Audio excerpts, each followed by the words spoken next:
Gepleyer Azatlyk Radiosu. Öňüňizde saglyk, hormatly dinleýijiler. Bugün 2022-nji ýylyň 2-nji ýuly, hepdeniň 6-njy güni. Hepdeniň jym programmamy dinlemäge çagyrýar. Onu Praga'da studiodan men Ýowşan Anurwan alyp barýarym.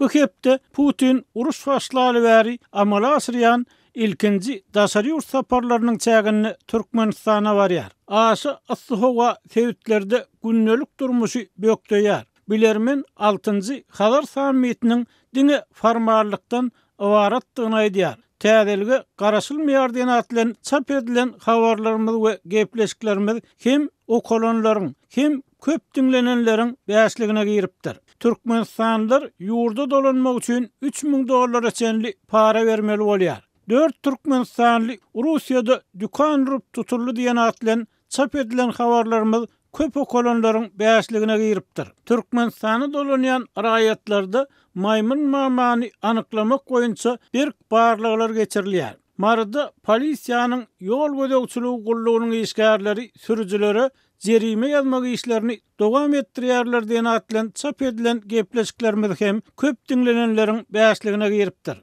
Bu hepde Azatlyň web saýtyna girenler türkmen görnüşleri 25-nji hepde atly fotosergimide köp tomoşa edipdirler. Özüni Marlip atlandyran okujymyz Türkmenistanlylaryň ýurda dolanmak üçin berýän $3000 çenli parasy bilen barlykda öz pikirini aýdyp şeýle tesgir galyrypdyr. Mene düňkü reis bilen bir garyndaşymy konsullukdan birine bilediň daşyndan $600 berip getirdim. Aşgabatdan sözjek bolsaň $3000 soraýarlar.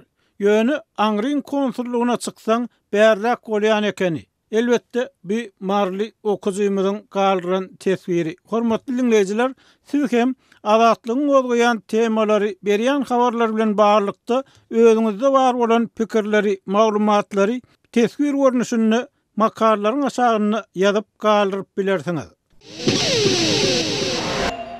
Gepleyer Azatlyk Radiosu.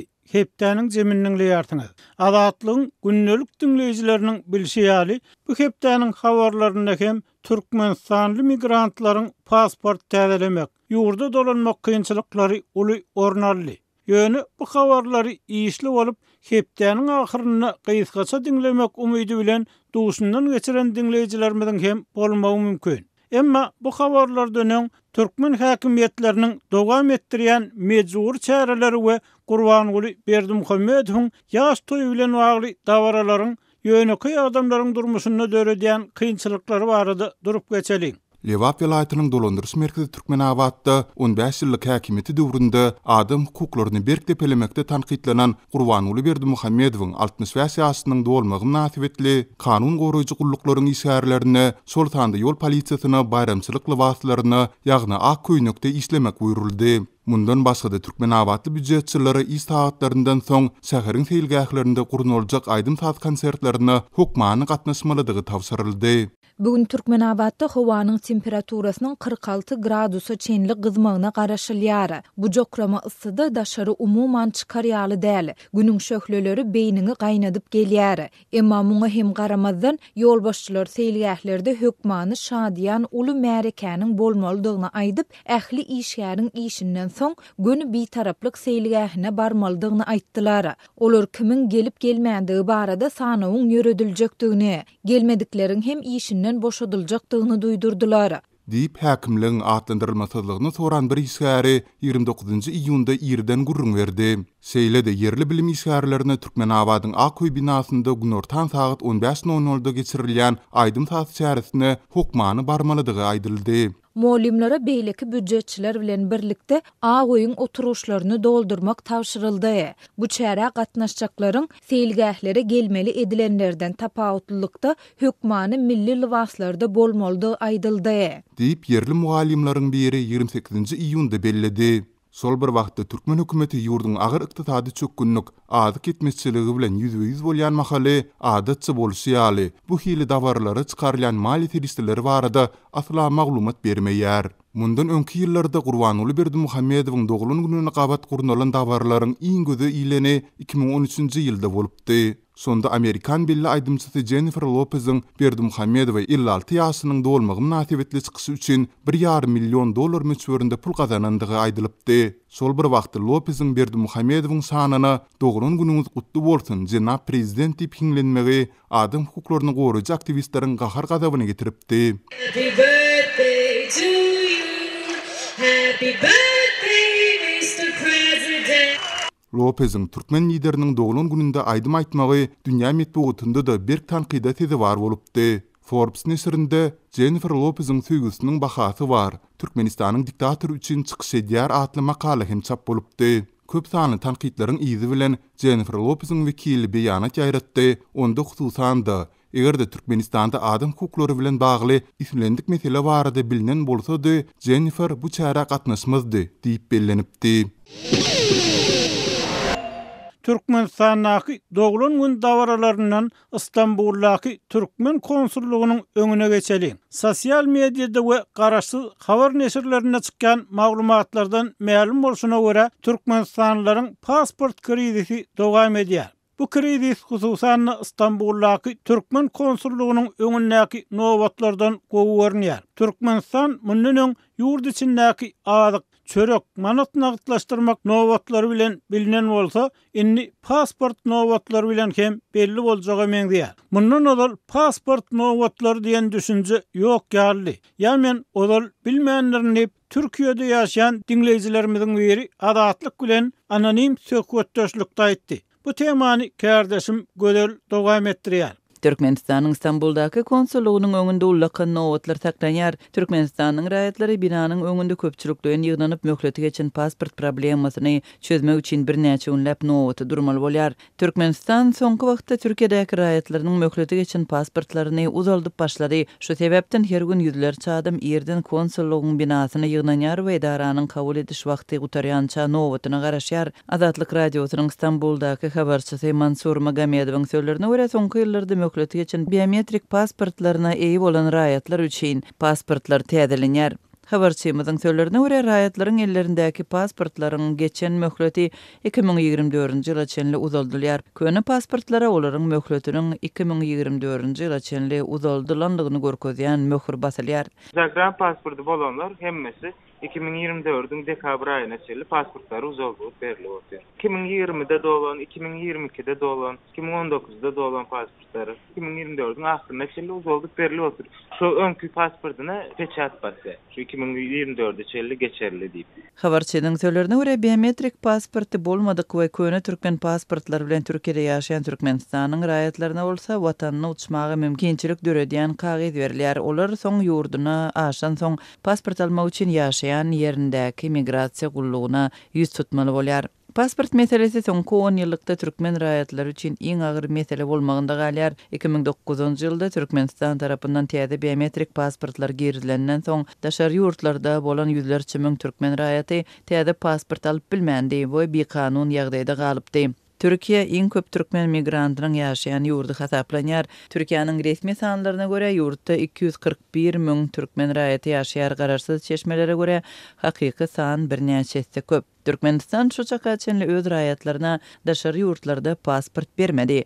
Türkmenistanyň daşary ýurtlardaky elçixanalarynda raýatlaryň möhleti geçen biometrik pasportlarynyň möhletini uzaltmagyň tertibi 2021-nji ýylyň iýul aýynda tasdiklandy. Habarçynyň belleşýäli türkmen raýatlarynyň Istanbuldaky konsullugynyň öňündäki häzirki nowatlar meseleniň gerimini we näçe adamyň dokumentsiz kösenýänligini görkezýär. Gatykän adamyň pasporty uzaltylmaly. Raýatlaryň özleri spesifik edip ýa-da şu taýda girişde polisiýa var, şu özü spesifik edip şoňa görä neme alýarlar. Diýip Mansur Magamedow aýdýar. Inneki söhbetimiz Türkmenistanyň garaşsyzlyk ýyllaryny ýakasyn tanadan para korrupsiýa bilen bagly. Türkmenistanyň ilkinji prezidenti Sapar Murat Niýazow şol wagtky baş prokuror Gurban Bibi Atajanowa bilen uly derejeli resmileri ýygyderli korrupsiýa aýplap kanunyň hökmürawanlygy uğruna alyp barýan görüşini telewizionyada wagt edýän wagtyna sada adamlar onuň kanuny berza edýän prezidentligine inanmak isleýärdiler. Emma yurtdaki korrupsiya we paraxorluk, ykdysady kynçylyklaryň we garyplygyň derejesiniň ýyl-ýyldan ýokarlanmagy bilen telewizionyada görkezilýän towalara garamazdan synçylaryň köpüsiniň tasdiklamagyna görä adaljaga meňzemeýär. Odurlar paraxorluk esasan yurt içinde giňden ýaýran bolsa, innol daşary yurtlara çykan türkmenistanlylar hem syýlap goýmajaga meňzeýär. Bu temany kardeşim Sehra dowam etdirýär. Türkmenistan aviakompaniyası halkara uçur gatnawlarynyň dikeldilip başlanýandygyny öňlan eden soň, şu aýyň başynda Türkmenistan, Dubay we Kazan uğurlary boýunça dowamly uçurlary ýola goýdy. Ýöne türkmen raýatlarynyň ençemeti bu uçur gatnawlary boýunça Türkmenistana dolanmak üçin 1000-den 3000 Amerikan dollaryna çenli para bermeli bolýandyklaryny aýdýar. Bu barada Azatlyk radiosyna gurrun beren türkmenistanlylar para bermedik raýatlaryň uçur biletlerini satyn alyp bilmeýändigini, şeýlelikde watana dolanmak umytlarynyň puja çykýandygyny aýdýarlar. Azatlyk 27-nji iýunda Birleşen Arap Emirlikleriniň Dubay şäherinden uçup Liwap welaýatynyň Türkmenabad şäherine gonan uçurdaky ýolagçylaryň bir näçesi bilen söhbetdeş boldy. Türkmenistan Hava Yolları Kampanyasının uçuru 27-nji iýunda sagat 15:00 töwereginde Dubaydan Türkmenistana urady. Sagat 20:00 töwereginde Türkmenabadyň aeroportuna gonnak uçurda 157 ýolagçy bardy. Şol ýolagçylaryň ýüzden gowragyna Istanbuldan Dubaýa, soňra Dubaydan Türkmenabada gelmek başardy. Ýöne bu ýol has dogrusy watana dolanmak gaty çykdyjyly boldy. Diýip Türkiýeden Türkmenistana dolanan türkmen raýaty anonimlik şertinde 29-njy iýunda gurrun berdi. Ýatlasak Türkmenistan aviakompaniyasy 30-njy maýdan Dubaýa we 1-nji iýundan Kazana ýygyderli uçur gatnawlaryny dikeltdi. Türkmenistandan Dubaýa uçýan uçuryň bir taraplayyn biletiniň bahasy 6700 manat, Kazana uçmak üçin bolsa 8020 manat tölemeli. Bilet tölegleri milli valutada kabul edilýär. Bahalar resmi kursda 1900-2300 garabadaryň narxy 370-450 dollara deňdir. Türkmenistanlylaryň sözlerine görä Dubay Türkmenabad aralygy üçin Birleşen Arap Emirliklerinde bilet satylmaýar. Türkmen howa ýollarynyň uçur gatnawlary arkaly Türkmenistandan ýurdun daşyna uçmak ýa-da daşary döwletlerden watana dolanmak üçin biletleri diňe ýurdun içindäki aviakasalardan satyn alyp bolýar. Biletleri aviakompaniýanyň web saytynda online satyn alyp bolmaýar. Men Istanbuldan Dubaýa bilet satyn alyp bir näçe gün öňünden Dubay şäherine geldim. Ýöne Dubaýyň aeroportundan Türkmenabada bilet satyn alyp bolmaýanyny öňünden öwrendim. Biletleri öňünden Türkmenistana bron etdirip satyn almaly. Dubay Türkmenabad aralygyna 6500 manat töledim. Ol biletiň üstüne ýene 750 dollar para bermeli boldum. Onu dollarda töledim. Umuman Istanbul, Dubay we Dubay Türkmenabad aralygy üçin biletlerime 1750 dollar çykdy, jetmeli boldum. Parany bermeseň bilet satyn alyp bolmaýar.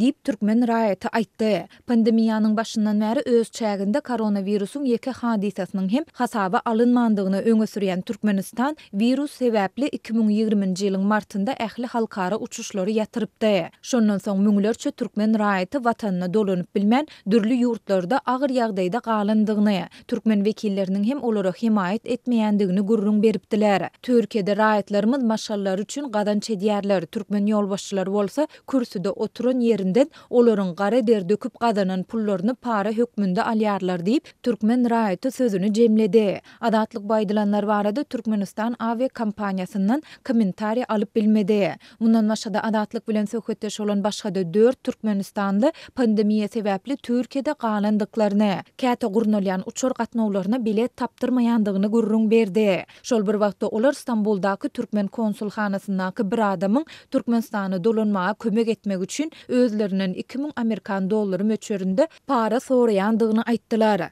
Türkmen konsulxanasyna baryp ýurda dolanmaga kömek etmegi soranmyzda şol ýerdäki işgärleriň biri her adam başyna 2000 dollar para berseň, onda Türkmenistana bilet alyp berip biljekdigini aýtdy. Bu para biletiň bahasyny öz içine almaýar diýip Istanbuldaky türkmen raýatlarynyň biri anonimlik şertinde adatlyga beren maglumatynda aýtdy. Türkmen konsulxanasynyň käbir işgärleriniň ýurda dolanmak isleýän Türkmenistanlylardan para soraýandygy barada adatlyga mundan ozal hem maglumatlar gelip gowuşdy. Bu hyzmat üçin Türkmen konsulxanasynyň işgärleriniň özünden 3000 dollar para sorandygy barada türkmen raýaty mundan bir näçe ay ozal gurrun beripdi. Adatlyk baýdalanlar barada goşmaça maglumat ýa kommentariýa almak üçin Istanbuldaky Türkmen konsulhanasy bilen habarlaşmaga synanşdy.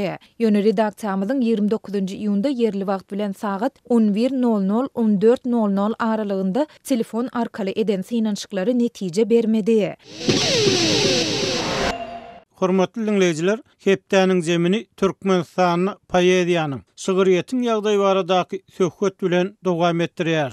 Olar habar berilýär 27-nji ýylda Türkmenistanyň paýtagtyny we sewitlerini medeniýet we sunma diýişgärleriniň hemde Magtymguly Pragynyň şygyrýet günleri münasibetli guralan bayramçylyk dawralarynyň çägini beýik şahyryň heýkellerini gül çemenler goýuldy. Magtymguly Pragynyň şygyrýet günleri Türkmenistanyň onlarça ýyl adat bolan wagtyndan may aýyndan aýrylyp iýunyň aýagyna Gurbanuly Berdimuhammedowyň doglan güni bilen jemlenýän medeniýet hepdeligine goşulaly bäri Aşgabatly şahyrlaryň bir aýtmyşlaryň poeziýa bayramçylygynyň ýüzüne urulan ýaly boldy. Azatlyk bilen anonimlik şertine urulaşan bir näçe edebiýatçynyň bir-birinden habarsyz ýagdaýda tasdiklamagyna görä, soňky 30 ýylda türkmen şygyrýeti agyr hastalyk ýagdaýyna düşdi. Käbirler bolsa onu ölüm howpunyň awananlygyny aýdýar. Aşgabatly edebiýatçynyň sözlerine görä, bu ýagdaý Türkmenistanyň edebi tankydy. Söz we pikir azatlygyna garşy bolan ýa-da 90-njy ýyllaryň başynda Sapar Murat Niýahyň ýerine getiren bir döwlet senzurasy bilen sessiz aralaşan ýazgy şahyrlaryň soňky ykbarlary hem tasdiklaýany meňdeýär. Ýöne edebi tankydyň tasdan ýok edilmegi we türkmen poeziýasynyň Sowet döwründäki Leninnama goşgularynyňky derejeden hem aşak düşmegi halk arasyndaky poeziýa mustoklaryny Magtymgulyň we beýleki beýik şahyrlardan gelýän pikir çuňluklaryna we medeniýetine düşünýän, şygyra baha berip bilýän adamlar hem adaltdy. Goşgu koşluklar edebi çekişmeleri bolsa ýa juda adally ýa-da öňkü manysyny ýitirip adynyň efirde agdalmalygyny soran edebiýatçy aýtdy. Biz bu meseleler barada Pragada ýaşaýan türkmen ýazgysy, türkmen sowet şahyrlarynyň özünden ýaşyl we duguşdaş wekilleri bilen ýakyndan tanış, olaryň dörejçiligini, edebi çekişmelerde gozgolan pikirleri, edebiýatdaky dürli döwürleri we özgörüşlikleri gowulýan ýazgy Hudaýberdi haly bilen söhbetdeş bolduk. Hudaýberdagy hepdäniň zemine hoş geldiňiz. Sag bolun. Hudaýberdagy odaly Magtymgulynyň şygyrýet günleriniň bu gedekki tutumlary ýa-da öz gözüňizi ilen aýratynlyklary barada gurrun berseňiz. Ya beýle aýratynlyk bolmadymy, ýokmy? Men pikirimçe beýle bir aýratynlyk ýok. Bu geçen ýyllardaky ýagdaý gaýtalady. Sebäbi asyl manysynda Magtymgulynyň poeziýa günleri de Magtymgulynyň özüne bolan hormatsyla bularyň ählisi unuduldy. Ol siýasalaşdyrma, ýagny öňkü prezidentiň Gurbanuly Berdimuhammedowyň doglan gününi bayram etmegiň bir çäresi ýokmunda geçirildi. Inni ol öňkü Magtymguly ýok. Ol fiilanyan poeziýa da ýok. Ol bayramçylygam ýok. Ol şatlygam ýok. Ol bir näçe ýyldan bäri dowam edip gelýär. Şu ýylda şol ýagdaý gaýtalandy. Hatda prezident täzelense-de, iň bärkisi şol ýerde aýtdyrylan aýdym sazlar we eşittirilen millete. Şu da Gurbanuly Berdimuhammedowyň sözlerine döredilen ýa-da Berdimuhammedowyň özüniň döreden aýdym sazlary. Bir millete iň bolmanyna bir milletin gowurýan zadyny bir hödürläp bilsediler. Hiç hili bir millete şatlygalar ýaly gowanlar ýaly zat ýok şu taýda. Hudaýberdagy egerde şygyrýet günlerinden tutuşur halkyň poeziýasyna, onuň 30 ýyllaky ösüşine gelsek, bu döwürde türkmen şahyrlarynyň siziň eliňize düşen täze we özgörüşli poeziýa ýygynnysy, goşgular toplum bolmy? Ýa bir ýütleşik poeziýa eser hakyna eşden zadyňyz barmy? Siz ýazgy şahyrlar bilen hem belli bir derejede ara gatnaşyk saklaýarsyňyz ahyry. Käbir kitaplar elime düşdi. Sebäbi häzirki döwürde halkara sergilerine gatnaşýar. Türkmenistan, Germaniýada geçýän sergi ýa beýleki bir sergilerde Türkmenistanyň çap edilen kitaplary goýýarlar. Şol ýerde bolan meniň ýazyjy tanışlarym, dostlarym maňa türkmen dilindäki poeziýa kitaplaryny getirip berdiler. Ma seniň dilinde, ene dilinde gör oka guwon diýip. Ýöne ol ýerde oka real zat ýok. Gaty biziň poeziýamyz pese düşdi. Soňky 30 ýylyň dowamyna. Onuň özüm kanuny laýyk ýagdaý sebäbi poeziýa meselem güýçlem bolup biler, belli bir döwürde. Pesem bolup biler, hil taýdan. Meselem aýdaly 19-njy asyrdaky türkmen poeziýasy ören güýçli. 19-njy asyryň başynda 19-njy asyryň aýagyna hem 20-njy asyryň başynda biziň poeziýamyz gowşok boldy. Häzirem ol hil taýdan gowşok. Ýöne şol döwrüň poeziýasynyň bir aýry tynlygy bar. Poeziýa diýmek görüş. Ol görüş, milletin görüşü, milletin ihlasy, milletin bir öňe sürýän hyjwy, pikiri. Ne Göktepe galasy barada bir näçe eserler ýazylypdyr. Şolardan diňe bir miskin gylyjyň goşgusy bolaýmasa, galanlary ýatda galyrlykly däl, hil taýdan gowşok ýöne olar eser, olar çeper eser. Ahal düzünü, ahalyň iň meýdanlaryny gabryrstan örtdi diýip goşgu bar. Şol goşgynyň awtory nätäji diýilip hasap edilýär, lakam bilen ýazylypdyr. Ýa-da bolmasa biz 20-nji ýyllaryň eserlerini alsak, 30-njy ýyllaryň eserlerini alsak, şol ýyllarda da bir ýekije de gowy poeziýa eseri ýokdy. Şuňky güne gelip ýeter ýaly bir gownor ýaly ama şeýle poetik eser diýer ýaly zat ýokdy. Ýöne şol döwrüň poeziýasy görüşüjidi, bir öňe çağırıjydy. Meselem 20-nji asyryň başyndaky belli şahirleriň biri Molla Murt. Ol öz döwründe hudojnik bolupdyr. Häzirki biziň görýän Molla Murtyň şekli şonuň öz çeken awtoportreti. Molla Murt köni dünýäniň garalanlygyny, kömürden eter garalanlygyny, täze dünýäden, täze durmuşdan nesibäni gözlemelligini aýdýar. Şonuň aýdýanym dogry. Sebäbi köni durmuş eýýän geçip gitdi. Sen islesen, islemesen täze durmuşa laýyk bolmaly. Täze durmuşda öz rızgalyny, öz diýirligini özlemeli. Şolar ýaly çağırış bardy. Häzirki zaman poeziýasynda, ýagny garaşsyzlyk döwrüniň poeziýasynda şeýle görüş ýok. Şol görüşüň ýok ýerine de poeziýa döräp bilmeýär. Taripnama döräp biler. Ondan artyk poeziýa bolar diýip göz öňüne getirmek kyn. Indi Hudaýerda söhbetdeşligi taýýarlanyp oturýarkan, internetde bir türkmen şahiriniň türkmen şöhreti wagtda gelen juda lapkes netijeleriniň üstünden geldim. Umuman ol diňe galamdaşlarynyň şahirlerden, ýazylardan näli hem jemgyýetden hem juda nägile bolup görnýär. Adamlary bir uçdan jeset tökmünde häsiýetlendirýär. Hatda özüni hem bir jeset tökmünde häsiýetlendirýär. Bu elbette Uli Ayratin urluğun temasy.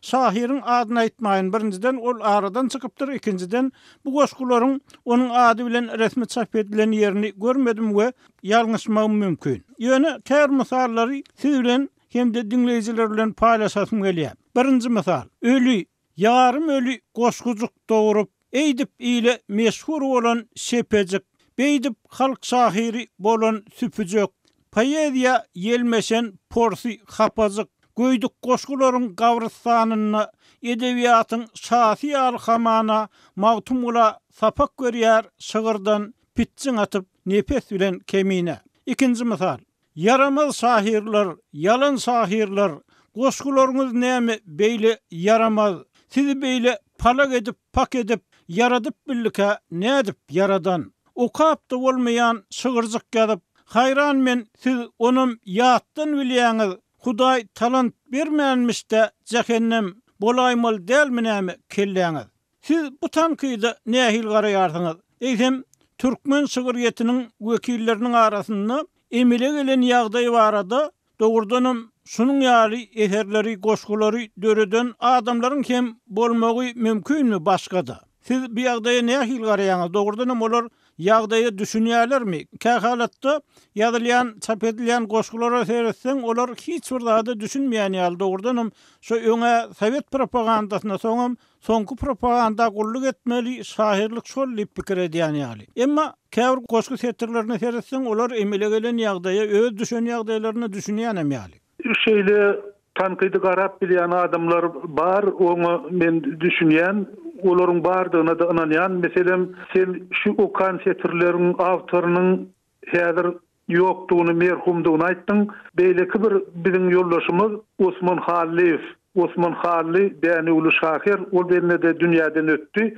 Şonuň soňky adam goşgularyna şeýle setirler bardy. Agdyna su alan millete sen näme diýjek diýip milletten gaty nägiledigini, närazydygyny aýtdy. Şol goşgusynyň öz sesi bilen adatlyk radiosuna berdi. Ine şolar ýaly şahirler bar. Sebäbi millet canly bolmaly, onuň içinde bardyr. Aýdaly Türkmenistanyň milleti 3 milyon bolsa, şol 3 milyon adyna iň bolmanda 5-3 sany diri adam bardyr. Onu görýä hem duýýa şol ýagdaýy.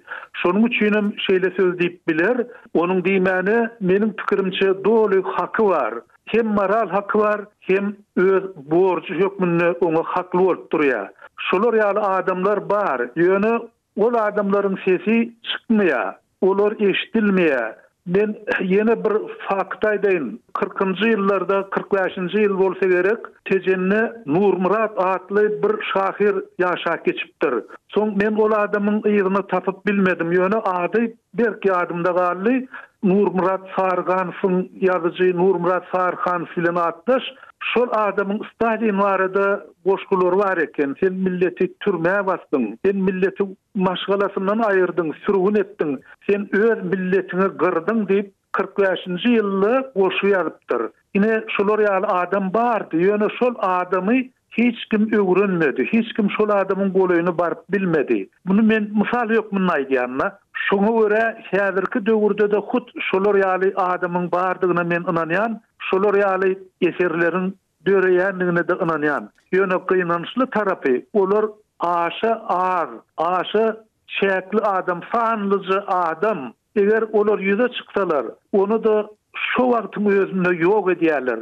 Ine jemgyýetiň betbagtlygy, jemgyýetiň bir kemter gaýdýan ýeri, şolar ýaly rewşen pikir adamlaryny gollap bilmeýärler, şolary arka durup bilmeýärler, olar bolsa yekelikden şeýle gizlin hem basyrnyp ýaşamakdan insanyna helak bolýarlar. Indi Hudaý berdi şu bir söz wada ýazylan sözü ýazylan zady palta bilen çapyp hem aýryp bolmaýar diýilýär. Häzir bolsa internet diýen bir mümkinçilik döredi. Siziň pikiriňizçe türkmen şahirler ýa-da türkmen şahirleriniň mustaqlary, olaryň okujulary şu türkmen poeziýasyny halas etmek üçin, şahirler halas etmek üçin, poeziýanyň geljegini halas etmek üçin şuň kunny näme edip bilerler ýa olaryň hiç bir edip biljek zatlary ýokmy? Käbir halatlarda türkmen dilini internetde oýlayan zatlaryň köpelip barýanlygy gözýilýär. İkinci tarapdan bolsa bular barada bir esasly, analizli, derňöwli gurrun edip bilmek medeniýeti ýetenek, şol görnenok. Bir tarapdan çap edilmek hem yeterlik däl şol zatlaryň eger şo barada degerli, netijeli, çuňur gurrun edilmese. Indi şeýle mümkinçilik görýäňizmi ýakyn geljekde bolup bilermi ýa-da ordanam indi Saýlaw Muradowlaryň ýa-da öňkü Abdulla Muradowlaryň, Durmuhammed Nuraliýewlaryň, öňkü tanqyçylaryň döwri geçip gitdimi? Täze bir tanqydy pikirli adamlar döremezmi türkmen edebiýatyna? Ol bilen döredici adam barada aýdylanma. Egerde Şahir Şirali'nin Saparcan sana näme boldy diýen bir tapgır goşgulary bardy. Türmäge basylmazyndan öňkü ýazan şol goşgulary audio ýazgy hökmünde, ses ýazgy hökmünde milletiň arasyna ýaýrady. Kasetalarda ähli öýlere, hemme ýerlere diýen ýaly bardy. Eger şolar ýaly goşgu ýazyp bilýän adam bar bolsa, ol öz goşgusyny internetde goýup bütün millete ýetirip biler. Internetiň häzir şol gowy mümkinçiligi bar. Beýleki tarapdan Abdulla Murat ýaly Saýlaw Muradow ýaly tanqyçylar barada aýdylanma, şol internetde goýulan sözü aşakdan tesvir ýazmak gerek. Egerde jemgyýet aktiv bolsa, jemgyýet işçiň bolsa, ona tesvir ýazyp bilýär. Şol yalan aýdýan adama yalan diýip aýdýarlar, dogry söz aýdýany da seniň şu aýdýanyň dogry diýip aýdýarlar, gara şoňa tesvir berýärler. Şol tesvir bizde ýok. Häzir men bu goňşy döwletlere de seredýän özbek, meselem täjik sahypalaryna olar bizden has aktiv. Aýratynam ne täjikler bilen deňeşdireninde täjikler san taýdan beýle bir köplük däl, şonu da olar bizden has aktiv rus diline de çıkış edýärler, täjik diline de çıkış edýärler. Şeýle aktivligi men bizim öz halkymyzda görünmek, iň bolmanyny şolar ýaly bir aktivlik bolsa-da, ol Saýlaw Murat ýaly tanqidçi bilmedim haçan dörejek. Onun bärde şolar ýaly bir dogry zada dogry diýip bilýän adamlar bolsa-da, şol işin bir başlangyjy bolardy. Hudaýberdi hali söhbetdeşlige gatnaşyp berin gurruňyz üçin köp sag bolun. Sizem sag bolun. Hormatly dinleýijiler, eýsem türkmen poeziýasynyň häzirki düşen ýagdaýy, onuň geljegi barada sizde nähili pikir garaýşlar bar. Bu arada öz pikirleriňizi bize ýazyp hem, jaň edip hem aýdyp bilersiňiz.